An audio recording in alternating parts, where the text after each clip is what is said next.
Chapter 16 of the Science of Getting Rich by Wallace D. Wattles. This recording is in the public domain. Recording by Dana Meilinger. Chapter 16 Some Cautions and Concluding Observations. Many people will scoff at the idea that there is an exact science of getting rich. Holding the impression that the supply of wealth is limited, they will insist that social and governmental constitutions must be changed before even any considerable number of people can acquire a competence. But this is not true. It is true that existing governments keep the masses in poverty, but this is because the masses do not think and act in a certain way. If the masses begin to move forward as suggested in this book, neither governments nor industrial systems can check them. All systems must be modified to accommodate the forward movement. If the people have the advancing mind, have the faith that they can become rich, and move forward with the fixed purpose to become rich, nothing can possibly keep them in poverty. Individuals may enter upon the certain way at any time, and under any government, and make themselves rich, and when any considerable number of individuals do so under any government, they will cause the system to be so modified as to open the way for others. The more men who get rich on the competitive plane, the worse for others, and more who get rich in the creative plane, the better for others. The economic salvation of the masses can only be accomplished by getting a large number of people to practice the scientific method set down in this book, and become rich. These will show others the way, and inspire them with a desire for real life, with the faith that can be attained, and with the purpose to attain it. For the present, however, it is enough to know that neither the government under which you live, nor the capitalistic or competitive system of industry can keep you from getting rich. When you enter upon the creative plane of thought, you will rise above all these things, and become a citizen of another kingdom. But remember that your thought must be held upon the creative plane. You are never for an instant to be betrayed into regarding the supply as limited, or into acting on the moral level of competition. Whenever you do fall into old ways of thought, correct yourself instantly. For when you are in the competitive mind, you have lost the cooperation of the mind of the whole. Do not spend any time in planning as to how you will meet possible emergencies in the future, except as the necessary policies may affect your actions today. You are concerned with doing today's work in a perfectly successful manner, and not with emergencies which may arise tomorrow. You can attend to them as they come. Do not concern yourself with questions as to how you shall surmount obstacles which may loom upon your business horizon, unless you see plainly that your course must be altered today in order to avoid them. No matter how tremendous an obstruction may appear at the distance, you will find that if you go in the certain way, it will disappear as you approach it, or that a way over, through, or around it will appear. No possible combination of circumstances can defeat a man or woman who is proceeding to get rich along strictly scientific lines. No man or woman who obeys the law can fail to get rich, any more than one can multiply 2 by 2 and fail to get 4. Give no anxious thought to possible disasters, obstacles, panics, or unfavorable combinations of circumstances. It is time enough to meet such things as they present themselves before you in the immediate present, and you will find that every difficulty carries with it the wherewithal for its overcoming. Guard your speech. Never speak of yourself, your affairs, or of anything else in a discouraged or discouraging way.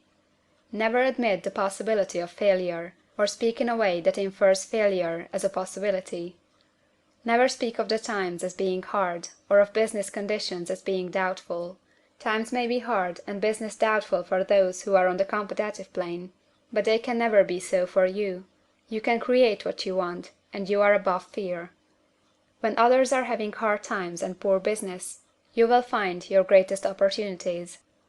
Train yourself to think of and to look upon the world as something which is becoming, which is growing, and to regard something evil as being only that which is undeveloped. Always speak in terms of advancement. To do otherwise is to deny your faith, and to deny your faith is to lose it. Never allow yourself to feel disappointed. You may expect to have a certain thing at a certain time, and not get it at that time, and this will appear to you like failure. But if you hold to your faith, you will find that the failure is only apparent. Go on in the certain way, and if you do not receive that thing, you will receive something so much better that you will see that the seeming failure was really a great success. A student in this science had set his mind on making a certain business combination which seemed to him at the time to be very desirable, and he worked for some weeks to bring it about. When the crucial time came, the thing failed in a perfectly inexplicable way. It was as if some unseen influence had been working secretly against him. He was not disappointed; on the contrary, he thanked God that his desire had been overruled, and went steadily on with a grateful mind. In a few weeks an opportunity so much better came his way that he would not have made the first deal on any account, and he saw that a mind which knew more than he knew had prevented him from losing the greater good by entangling himself with the lesser.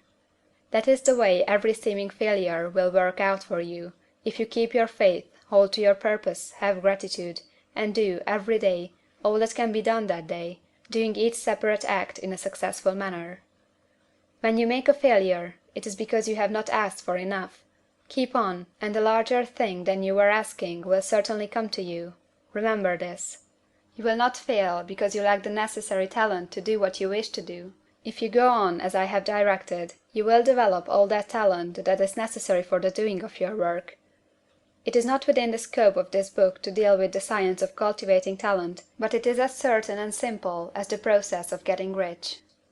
However, do not hesitate or waver for fear when you come to any certain place you will fail for lack of ability. Keep right on, and when you come to that place the ability will be furnished for you. The same source of ability which enabled the untaught Lincoln to do the greatest work in government ever accomplished by a single man is open to you. You may draw upon all the mind there is for wisdom to use in meeting the responsibilities which are laid upon you. Go on in full faith. Study this book. Make it your constant companion until you have mastered all the ideas contained in it.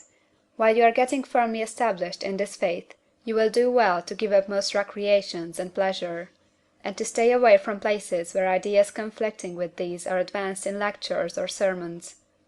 Do not read pessimistic or conflicting literature, or get into arguments upon the matter. Do very little reading, outside of the writers mentioned in the preface. Spend most of your leisure time in contemplating your vision, and in cultivating gratitude, and in reading this book. It contains all you need to know of the science of getting rich, and you will find all the essentials summed up in the following chapter. End of chapter 16.